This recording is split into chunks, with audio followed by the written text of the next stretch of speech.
வணக்கம் மக்களே, welcome to நிலாசோரி YouTube channel. நம்ம வீடியோக்குள்ளே போகிறதுக்கு முன்னாடி நம்ம சேனலை லைக் பண்ணுங்கள், சப்ஸ்கிரைப் பண்ணுங்கள், மறக்காம அந்த பெல் ஐகானை டச் பண்ணுங்கள்.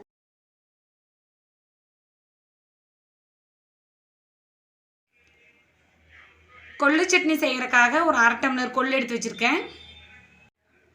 கொத்தமல்லி 1 ஸ்பூன், சீரகம் 1/2 ஸ்பூன், குருமிளகு 1/2 ஸ்பூன், கடலைப்பருப்பு 1 ஸ்பூன், உளுந்தம்பருப்பு 1 ஸ்பூன்,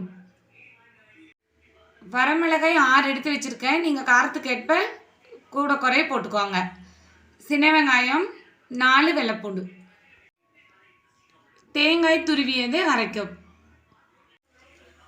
இப்போ கொள்ளு சட்னிக்காக நம்ம ஆயில் சேர்த்தக்கூடாது. நம்ம கொள்ளை இந்த மாதிரி வறுத்து எடுத்துக்கலாம். கருகிற மாதிரி வறுக்க வேண்டியதில்லை, லைட்டாக செவக்கும் பாருங்கள், அந்த மாதிரி வறுத்தா போதும். இது சளி இருமல் இருந்தால் இந்த மாதிரி கொள்ளு சட்னி செஞ்சு சாப்பிடும்போது கவமெல்லாம் இருந்ததுனாலும் நம்மளுக்கு கரைஞ்சி வரும். பாருங்கள் ஃப்ரெண்ட்ஸ், நல்லா செவந்துடுச்சு. நம்ம எடுத்துடலாம். கொஞ்சமாக நம்ம ஆயில் சேர்த்துக்கலாம்.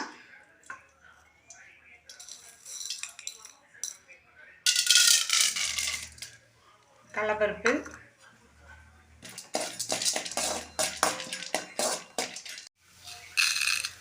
கடலைப்பருப்பு இந்த அளவுக்கு வறுபட்டதுக்கு அப்புறம் நம்ம உளுந்து பருப்பு போட்டுடலாம்.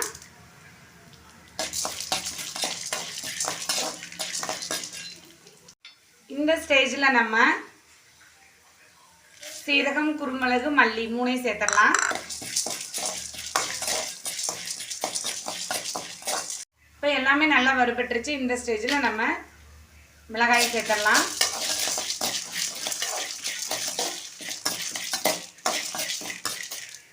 நல்லா மணமாக இருக்குது. நம்ம இதை எடுத்துடலாம். அடுத்தது நம்ம கொஞ்சமாக ஆயில் சேர்த்து சின்ன வெங்காயத்தை சேர்த்துடலாம். சின்ன வெங்காயம் பூண்டு நல்லா வணங்கணும்.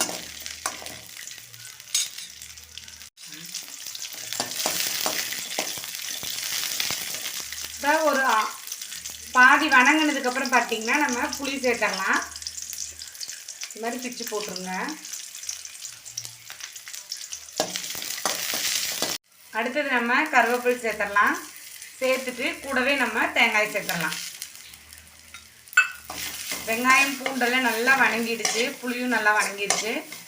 பாருங்கள், ஒரு செகண்ட் வச்சு நம்ம ஆஃப் பண்ணிடலாம். போதும், ஆஃப் பண்ணிடலாம். நம்ம ஒரு மிக்ஸி ஜாரில் கொள்ளை சேர்த்துடலாம். ஃபஸ்ட்டு இது லைட்டாக குறகுறப்பாக அரைச்சிக்கலாம். இப்போ இந்த மாதிரி குறகுறப்பாக அரைச்சாச்சு. நம்ம அடுத்தது நம்ம மிளகாய் அதில் சேர்த்துடலாம்.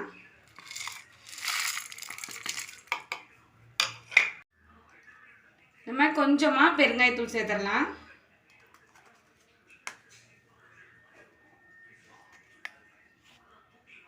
கூடவே தேவையான அளவு உப்பு சேர்த்துடலாம். இது கூடவே நம்ம கொஞ்சம் தண்ணி ஊற்றி எல்லாத்தையும் அரைச்சி எடுத்துடலாம்.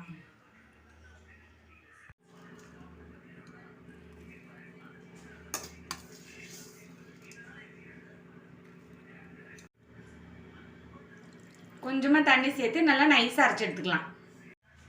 இப்போ ஒரு தாளிப்பு போட்டுடலாம். அதுக்காக ஆயில் சேர்த்துருக்கேன். ஆயில் நல்லா ஹீட் ஆகிடுச்சு. நம்ம கடுகு போட்டுடலாம்.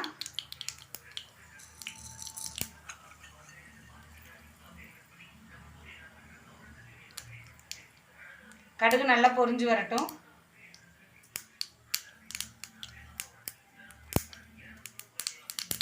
கூடவே நம்ம கருவேப்பிலை சேர்த்துடலாம். நமக்கு இப்போ கொள்ளு சட்னி ரெடி ஆகிடுச்சு. இது பார்த்துட்டிங்கன்னா சப்பாத்தி, இட்லி, தோசை எல்லாத்துக்குமே செம சூப்பராக இருக்கும். சாதத்துக்கூட சாப்பிடும்போது கொஞ்சம் நல்லெண்ணெய் சேர்த்து சாப்பிட்டிங்கன்னா வேறு லெவலில் இருக்கும். இந்த மாதிரி யூஸ்ஃபுல்லான சத்தான ஃபுட்டு நீங்கள் பார்க்கணுன்னு ஆசைப்பட்டீங்கன்னா நம்ம சேனலை லைக் பண்ணுங்கள், ஷேர் பண்ணுங்கள், கமெண்ட் பண்ணுங்கள், சப்ஸ்கிரைப் பண்ணுங்கள் ஃப்ரெண்ட்ஸ்.